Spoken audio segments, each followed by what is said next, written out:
Y principalmente según las nuevas guías, menciona de que la sepsis ya no es un síndrome como tal, sino es que menciona más que es una disfunción orgánica que amenaza la vida causada por una desregularización de la respuesta inflamatoria contra la infección. Les resaltar esas tres palabras porque en sí todo se relaciona más que todo eso. O sea, por ejemplo, disfunción multiorgánica, porque puede haber falla de varios órganos. Y también refiere a que hay una desregularización de la respuesta inflamatoria. Esto se refiere a que en inflamación, por ejemplo, me recuerdo que Rebe habló de que hay dos mecanismos, como aquí vemos, por ejemplo, aquí tenemos el SIRS y el CARS. Mencionaba de que el SIRS es bueno, es el síndrome de la respuesta inflamatoria sistémica. Es el que en sí nos va a ayudar, ¿no? Bueno, más que todo, la inflamación se basa en eso, pero hay otro que es su contraparte, que es el síndrome de la respuesta antiinflamatoria compensatoria. Y tiene que ver como una igualdad en ambas. Y el doctor también mencionaba de que al tener estos dos, y ya podemos llegar a lo que es el MARS, que es el síndrome de la respuesta inflamatoria aguda. Y eso es lo que llegamos acá, o sea, de que no va a haber una buena regularización de ambas partes. Y por eso dice desregularización de la respuesta inflamatoria. Y esto principalmente se basa por las infecciones. Más que todo, es por, en sí es, se podría decir que nuestro cuerpo no es, bueno, nuestro cuerpo está tratando de ayudarnos, pero a la vez nos está arruinando. Y pues eso. Ahora, según las nuevas actualizaciones, decía que la sepsis como tal afecta alrededor de 49 millones de personas, de las cuales, bueno, más o menos 13 millones morían anualmente. También mencionaba de que ahora ya no depende tanto el qué hacer, sino el cuándo hacerlo. O sea, más que todo sobre el tratamiento, sobre la terapia. Ya. Mencionaba que las infecciones más comunes eran la principal era a nivel pulmonar. Luego venía el abdominal, geniturinario y ya, bacteriemias también. Ahora, respecto a cuál es el patógeno más común, mencionaba de que eran las bacterias. Posterior a eso, las fúngicas y viral. En un momento, después les voy a mencionar cuál es el tratamiento para cada una. Por ejemplo, para la viral, según las nuevas guías, mencionaba de que no había ningún tipo de tratamiento como tal, pero para la bacteriana sí hay y para la fúngica igual hay. Una recomendación se podría decir. Ya, entrando a la fisiopatología, principalmente se relaciona con lo que es la inflamación. Así que si tenemos clara la inflamación, vamos a tener claro lo que es la sepsis y posterior a eso lo que es el shock séptico. Ya. Primero iniciamos, como Rebe lo había dicho, con bueno, más que todo, en la inflamación habíamos visto de que va a haber dos fases, una fase vascular y una fase celular. Acá, por ejemplo, hablamos de la fase vascular, donde vamos a ver, por ejemplo, acá, de que al principio va a haber como bueno, dice que hay una injuria, ¿verdad? Una injuria, lo cual va a tratar de hacer una vasoconstricción eh, transitoria, que rápidamente va a pasar. Y posterior a eso va a haber una vasodilatación. Y a causa de esta vasodilatación como tal, o sea, los vasos como que se van a ensanchar, ¿verdad? Cuando se ensancha como tal el vaso, eh, ¿qué es lo que va a pasar? Principalmente va a haber lo que, bueno, en sí va, si mal no recuerdo, disminuir lo que es la resistencia vascular. Y al momento de disminuir la resistencia vascular, también vamos a ver de que el flujo sanguíneo, en este caso, igual va a disminuir. Pero acá menciona de que sí, va a haber como que una disminución de la resistencia vascular, esto debido a la vasodilatación. Posterior a eso, si mal no recuerdo, a causa de la vasodilatación va a haber como que un exudado, que no es más que por la inflamación. Sabemos que la diferencia entre exudado y trasudado es que el trasudado se refiere a un desequilibrio en las fuerzas de Starling, mientras que el exudado es más que todo por una alteración como en este caso por la inflamación. Igual lo podemos ver en el shock séptico, que es caracterizado principalmente por una vasodilatación anómala. Por eso en el shock séptico también lo denominamos el shock caliente, que es porque hay una vasodilatación. Y también a causa de esta vasodilatación vamos a ver que la resistencia vascular va a disminuir. Y como la resistencia vascular va a disminuir, lo que el cuerpo va a tratar de hacer es compensarlo aumentando lo que es el gasto cardíaco. Es por esta razón que el shock séptico, como es parte de, de los tipos de shock distributivo, vamos a ver de que, ¿qué quería decir? Ya, bueno, la cuestión es que como es parte del shock distributivo, se va a caracterizar por, más que todo, la vasodilatación es lo que le va a dar ese nombre denominado shock caliente, mientras los otros tipos de shock, el shock hipovolémico, el shock obstructivo, el shock cardiogénico, se caracterizan por ser shocks fríos. ¿Por qué? Porque en esos principalmente vamos a ver una vasoconstricción y una disminución del gasto cardíaco. Perdón si lo escribo por donde sea. Y eso principalmente, ya. Yéndonos de lo que es la sepsis, habíamos dicho de que vamos a ver lo que es la inflamación. Ahora, en el caso de que, como habíamos dicho acá, va a haber como que un desequilibrio entre este SIRS y CARS, pues vamos a llegar a lo que es la falla multiorgánica. Y va a haber mucha, bueno, más que todo esto lo vamos a medir con el SOFA. En un momento les voy a explicar eso. Ya. Y también vamos a ver de que, sí, más que todo aquí igual está la inflamación. Igual puede depender mucho de los factores del paciente, como aquí vemos, y también los factores de lo que es el sistema. Ya, ahora, yéndonos a bueno, según las nuevas guías, el reconocimiento temprano de lo que es la sepsis se va a basar antiguamente se utilizaba lo que es solo SIRS para sepsis, pero ahorita les voy a explicar eso. Y hay que tenerlo, por así decirlo, en conjunto con el MEUS y el NEWS. Y ahora, actualmente en las nuevas guías menciona de que ya no se utiliza solo el QISOFA, porque menciona de que en sí es menos sensible. Por ejemplo, decía de que tanto el SIRS como el MUS y son más sensibles. Y el QISOFA, claro, es más específico. Por eso decía de que tratemos de utilizar todas estas, pero descartaba QISOFA si lo utilizamos por así solo. Ahora, en las confirmaciones del diagnóstico, como les había dicho, antiguamente, antes del 2016, se veía que utilizábamos el SIRS para lo que es tratar de encontrar si es que existe sepsis. Y el SIRS se caracteriza principalmente por lo que es una temperatura mayor a 38 grados centígrados, también una frecuencia cardíaca elevada, una taquicardia, frecuencia respiratoria mayor a 20 respiraciones por minuto, y también lo que es la PACO. En este caso vemos, por ejemplo, que es en la costa, menor a 32. En el caso de nosotros sería, bueno, yo creo que van a manejar más en la costa, pero en el caso de la altura sería menos 22. Ya, ahora respecto a los glóbulos blancos, mencionaba de que o bien está a menos de 4.000 o más de 12.000. Sabemos que los glóbulos rojos aquí en la altura principalmente, el valor está entre los, si mal no recuerdo, 5.000 a 10.000. Ya. Teniendo esto en cuenta con lo que es el SIRS, ya podemos hablar de una sepsis cuando vemos que hay dos criterios, dos de estos en el SIRS estén así como que ya podemos ver dos criterios del SIRS más una infección documentada o sospechada. Cuando tengamos estos dos, tanto en el SIRS y una infección, podemos hablar ya de sepsis. Y posterior a eso ya llegaba lo que era sepsis severa. El doctor menciona de que sí, antes como que ya pasábamos de SIRS a sepsis y posterior a eso a una sepsis severa. En la sepsis severa igual, era como que ya tenemos confirmado que es sepsis, pero teníamos que adicionar para hablar de una sepsis severa más una falla orgánica.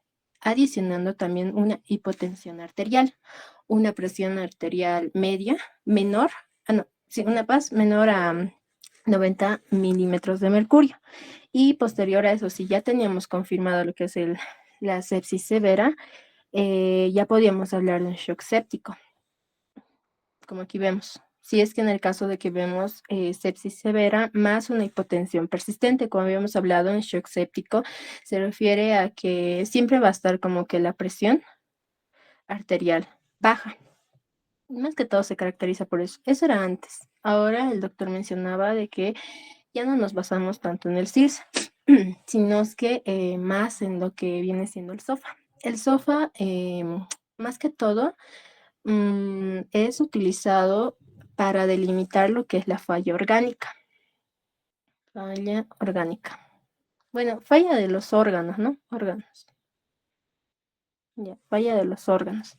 Aquí podemos ver, por ejemplo, lo que es, en un momento les muestro, pero aquí podemos ver de que mide lo que es la respiración. Por ejemplo, la FIO y la PAO2, cualquiera de las dos.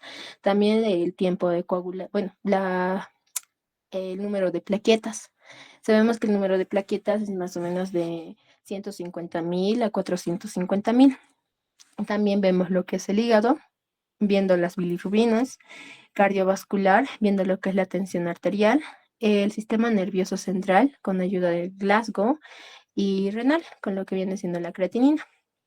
Ahora, teniendo ya estas, nos menciona de que ya no tenemos el término de sepsis severa, sino solamente sepsis o septicemia, por así decirlo. Y si tenemos alguno de estos, pues tenemos 2 o más criterios de SOFA más una infección documentada o sospechosa, ya podemos hablar de sepsis.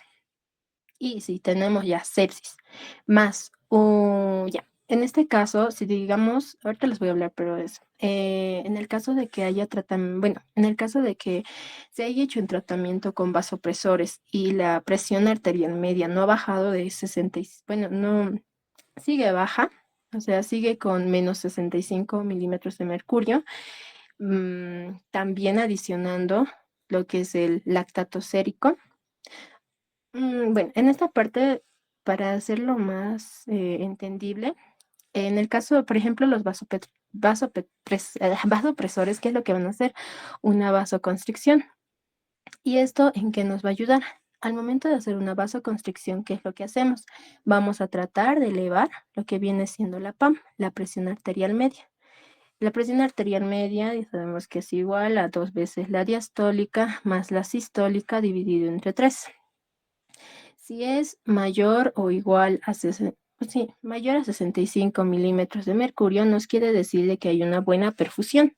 Así que los órganos se encuentran bien perfundidos.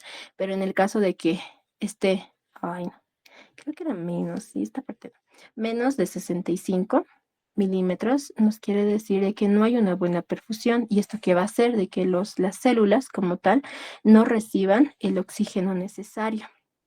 Y esto va a causar, como por así decirlo, un desequilibrio entre la oferta y la demanda. Sí, entre la oferta y la demanda. Ya, esto va a ocurrir, bueno, va a ser de que haya un desequilibrio. Y es por esta razón de que es importante la presión arterial media. Ahora, en el caso de que, por ejemplo, aquí decimos, ¿no ve? Le hemos dado un tratamiento de vasopresores, esto para aumentar su presión, pero no ha aumentado su presión, sigue baja. Y adicionándole el lactato sérico. El lactato sérico es más un indicador de que como tal no hay buena perfusión, así que la célula que va a hacer va a tratar de compensarlo haciendo lo que viene, bueno, más que todo, ay, no me recuerdo esta parte, pero va a tratar de compensarlo. La cuestión es que el lactato es sinónimo de que no hay oxígeno y es por esta razón de que es importante en esto. Si es que observamos un lactato sérico por encima de 2 milimoles, más se podría decir un fallo en el tratamiento de vasopresores, lo cual seguimos teniendo una hipotensión persistente, nos lleva a que tenemos un shock séptico. Más que todo eso, esto sería. Así que les voy a pasar y lo estudian ya. Ahora, respecto a la escala de SOFA. En la escala de SOFA, como les había dicho, vamos a ver, bueno, aquí vamos a ver el sistema nervioso central con la escala de Glasgow. Que ahorita ya. Aquí vamos a medir lo que es se podría decir, a nivel de la conciencia, ¿no? Em, sabemos que se mide en 15 puntos en la escala de Glasgow. Por ejemplo, tenemos tres, ¿verdad? Tenemos lo que es, ay, no recuerdo, la respuesta motora. La respuesta motora, también tenemos la respuesta visual, si no recuerdo, y la respuesta verbal, creo. Sí, ¿verdad? Verbal, no recuerdo muy bien. Ya. La respuesta motora son 6 puntos. O sea, pedirle al paciente de que alce las manos, de que haga ciertos movimientos, ya. En la respuesta verbal, si mal no recuerdo, eran 5, donde teníamos que tratar de ver, o sea, cómo responde el paciente. Y en la respuesta, ay, no me recuerdo si era, bueno, es que todo sí era visual, ya. Aquí tenemos 4 puntos, lo cual suma 15 puntos. Y en la escala de SOFA nos dice de que si el paciente se encuentra con los 15 puntos, pues tiene un 0. Así que no hay como que algo malo. Pero si es que se encuentra entre 14 a 13, nos quiere decir de que hay un punto. Si es que se encuentra entre 12 a 10, 2 puntos. Entre 9 a 6, unos 3 puntos. Y en los casos más graves, menos de 6 puntos en la escala de Glasgow, entonces nos lleva en la escala de SOFA a 4 puntos. Después tenemos lo que es el renal. En el renal, lo principal, lo que vamos a tratar de medir es la creatinina. Sabemos que la creatinina tiene que estar en valores de 0,8 a 1,2. Ahora, si es que la creatinina como tal está menos de 2, menos de 1,2, nos quiere decir que está bien, o sea, la función renal está bien. Pero en el caso de que encontremos una creatinina entre 1,2 a 1,9, ya le damos un punto. Y si lo encontramos entre 2 a 3,4, le damos 2 puntos y así sucesivamente, como vemos acá. Siento que, creo que no me recuerdo en cuál, pero he visto que ha entrado algo así, tipo paciente con creatinina tantos, no sé, paciente con creatinina de, digamos que un 3. ¿Cuántos puntos en la escala de SOFA tiene? Algo así. Aquí sería, por ejemplo, 2. Siento que es importante esto de escala de SOFA porque todos los sectores como que lo han recalcado mucho. Después tenemos la hepático. El hepático vamos a medir lo que es la bilirrubina. La bilirrubina igual es menos de 1,2, lo normal, las bilirrubinas. Más que todo las bilirrubinas totales. Ahora, igual, aquí menos de 1,2 es 0 puntos y así sucesivamente igual va subiendo hasta los 4 puntos. Eso lo revisan. Luego tenemos la coagulación en las plaquetas. Por ejemplo, en acá las plaquetas es de 150.000 a 450.000. Ahora, en el caso de que exista plaquetas mayores a 150.000, está súper bien. Así que va a tener un punto de 0. Pero si es que encontramos plaquetas menos de 150.000, va a tener un punto. Menos de 100, 2 puntos. Menos de 50, 3 puntos. Y así sucesivamente. Ahora, respecto a la respiración, vamos a tener lo que es la PAO2 y la FIO.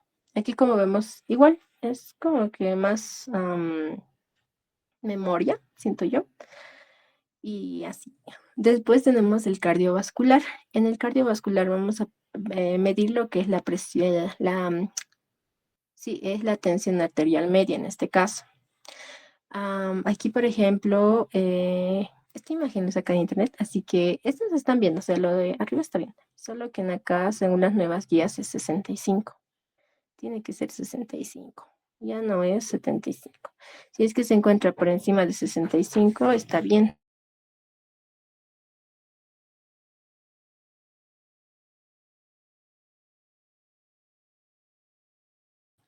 Perdón. Ya. como habíamos dicho, tenemos 65 y pues igual es como que se le pone en la escala. Y creo que eso es lo más importante en este caso de sepsis.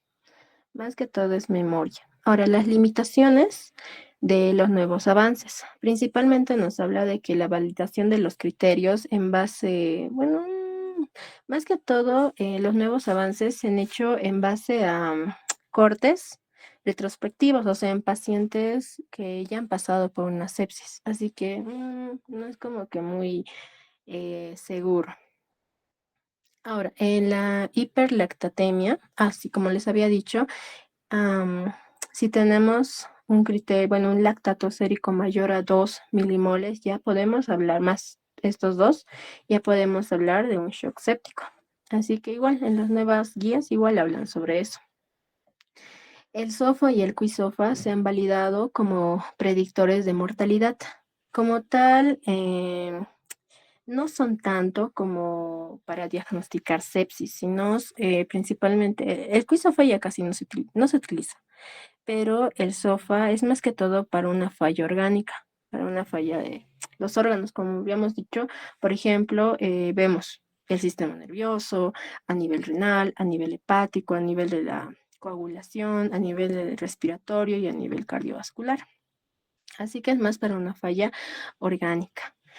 Em, Respecto a los criterios, no menciona mucho. A ver, dice, los criterios no incluyen criterios de infección ni demostración microbiológica. Sí, por ejemplo, en estos criterios no vemos como tal una muestra microbiológica, un hemocultivo. No, creo que sí, el hemocultivo sí lo vemos con lo que es la coagulación, pero para microbiología, para tratar de conseguir qué microorganismos están ahí, ¿no? No hay. Otro criterio también habla de que el SOFA como tal no distingue entre la disfunción orgánica aguda o crónica. Esto sí hay que tener cuidado. Por ejemplo, hay pacientes que, no sé, tienen una insuficiencia renal o presentan diabetes o tienen alguna enfermedad. Obviamente vamos a ver de que alguna de estas, pero más que todo, por ejemplo, la insuficiencia renal, digamos que el paciente tiene una insuficiencia renal. No vamos a medirlo en estos parámetros, sino es que hay que tener más cuidado y tratar de medir de acuerdo a los parámetros normales que tiene el paciente. No sé, lo normal, digamos que siempre tiene una creatinina mayor a 1,2, digamos que está en estos criterios. Entonces, ese va a ser el nuevo cero, pero no creo que entre algo así de feo. No creo que el doctor sea tan malo, ¿no? Pero eso menciona. Después, ya. El SOFA no puede aplicarse en todos los niveles de atención y eso es razonable porque sabemos que el SOFA necesitamos, por ejemplo, la escala de Glasgow ya se lo puede hacer, pero para lo renal, no, porque necesitas pedir creatinina y eso es laboratorio. Para el hepático necesitas pedir bilirrubinas, igual es laboratorio. Coagulación, igual es laboratorio. Respiratorio,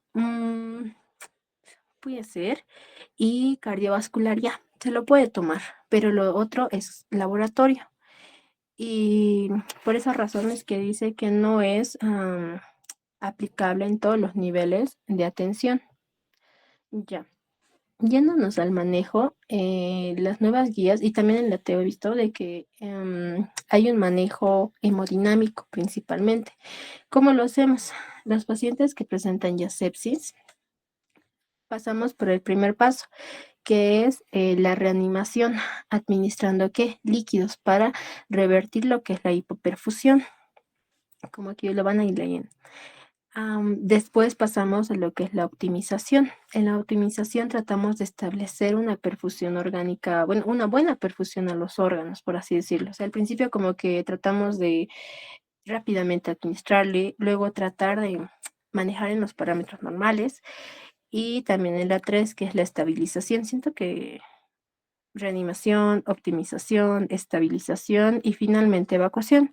La evacuación es cuando ya, como que ya no necesita. Así que ya el paciente se encuentra recuperado y como tal ya no necesita lo que son los líquidos. Y si le seguimos dando líquidos, no lo vamos a ayudar, sino vamos a empeorar su situación. Ya. Ahora, en las reglas mencionaba de cuánto tenemos que darle. Bueno, como tal, mencionaba de que una dosis así única era los 30 ml por kilogramo. Siento que eso es muy preguntable ya. 30 ml por kilogramo. ¿Y con qué tenemos que empezar?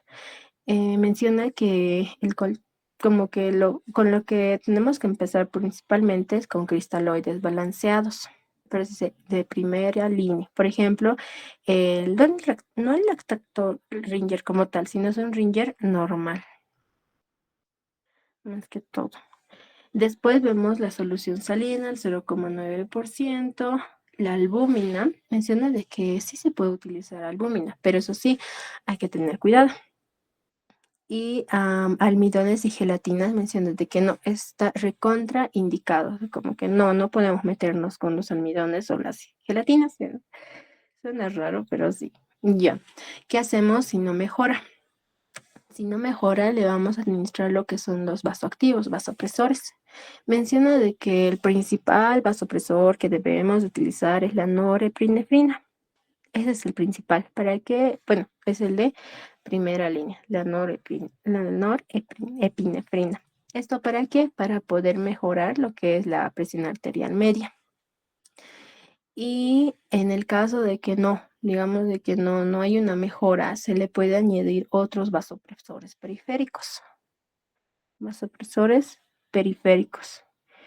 También, sí, eso mencionaba, de que si no mejora, hay que tratar de administrar otros vasopresores periféricos.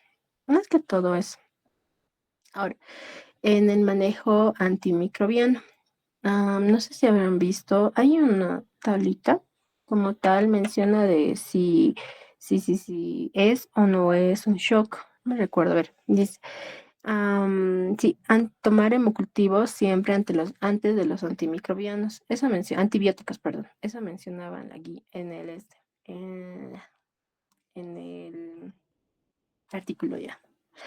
Ahora, acá lo divide en dos.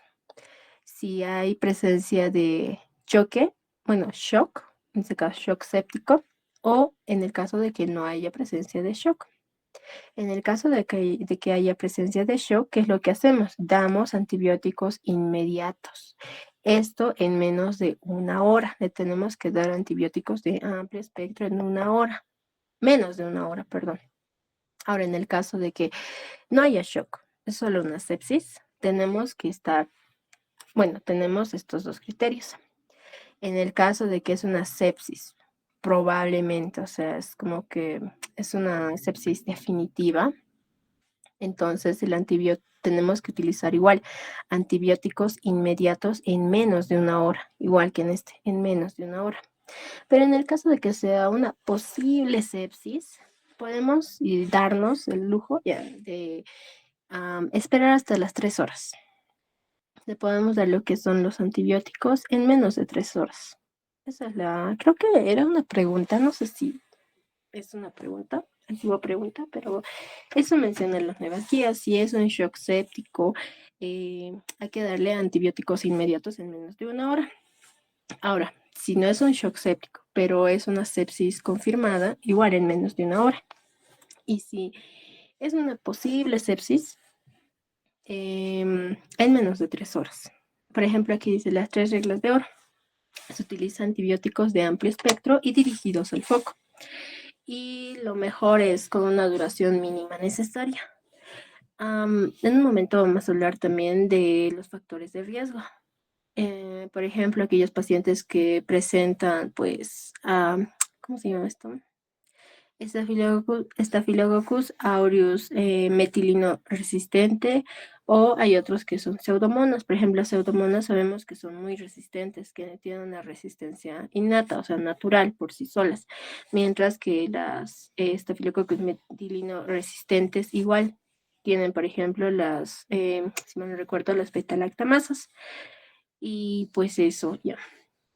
Aquí, por ejemplo, en la recomendación nos dice como tal no usar Quisofa en comparación con SIRS, NEWS o MUSE como única herramienta de detección de sepsis o shock séptico. Otra recomendación nos menciona que para los adultos con diagnóstico inicial de sepsis o shock séptico, más que todo, aquí sugiere utilizar lo que es la procalcitonina.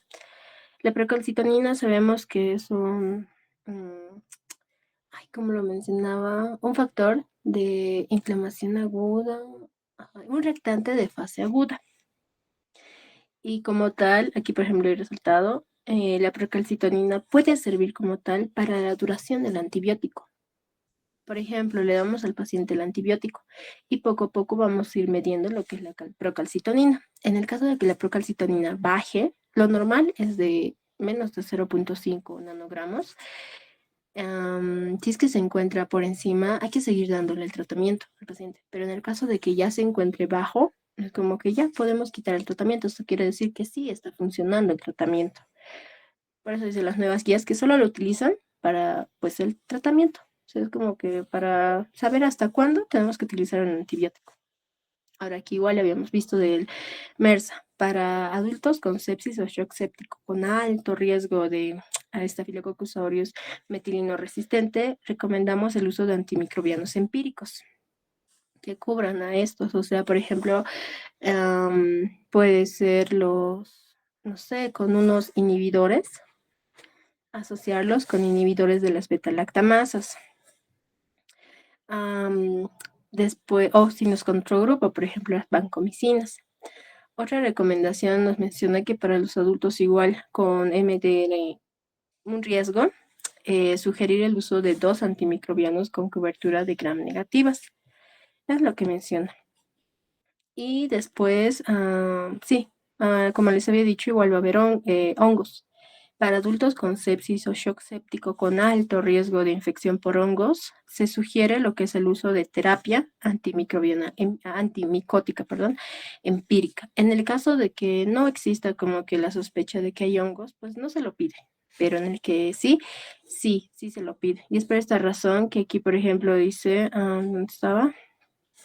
Que hay que utilizar la regla de oro es que se utilice lo que es antibióticos de amplio espectro y dirigidos directamente hacia el foco, ya sea bacterias, hongos.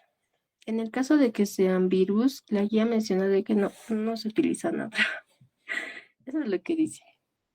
Ya, aquí por ejemplo vemos de que para un tamizaje así para el inicio, por así decirlo, vamos a como tal observar lo que es, vamos a utilizar lo que es News, el MUSE y también el SIRS para el tamizaje, o sea, para saber.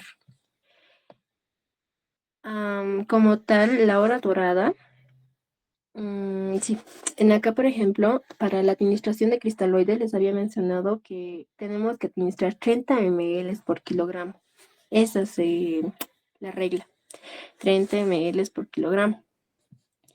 Ahora, para el soporte vascular, como primera línea, o sea, como lo primordial, vamos a utilizar lo que es la norepinefrina. Sí o sí esta. Es como que la principal para tratar de subir lo que es la presión arterial media, ya arriba de 65 milímetros de mercurio. Después, esto no mencionaba tanto la optimización temprana, el control del foco, menos de 6 horas, no tanto, más que todo lo demás. Eso sería, yo siento que posiblemente nos puedan preguntar más de lo que es la escala de SOFA. También lo que son también reanimación, optimización, estabilización y evacuación. Capaz la procalcitonina, porque este año como que, o sea, antiguamente, no recuerdo cómo lo utilizaban la calcitonina, pero este año ya menciona de que sí o sí la procalcitonina es sirve como tal para la duración del antibiótico. También otra pregunta yo creo que puede ser capaz la norepinefrina, en el caso de que no hayan preguntado antes. Y si, digamos, falla la norepinefrina, sigue habiendo una vasodilatación, entonces vasopresores de forma periférica.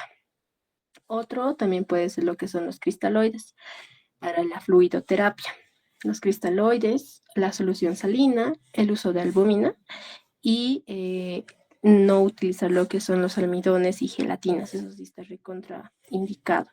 Después, yo creo que no, solo sería eso.